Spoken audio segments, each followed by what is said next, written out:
This is how Elon Musk planned ahead with SpaceX Dragon Capsule. And this is a historic spacecraft. It is, yeah. We came across the Dragon Capsule while Musk was showing us around. Sure. You know what I noticed about your cargo ship is that it has windows. Yeah, absolutely. The windows are there in case there's an astronaut on board who wants to look out. But people don't put windows in cargo ships. That's right, exactly. So what that tells me is that this was never intended to be only a cargo ship. No, the Dragon was always designed to carry astronauts. Musk says a manned version of the Dragon capsule will be safer than the space shuttle and a lot cheaper. Engineers are already designing escape rockets, life support equipment, and computer guidance systems.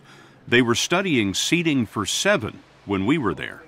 Do you believe that your rocket will be the next American rocket to take an astronaut into space? I believe that is the most likely outcome.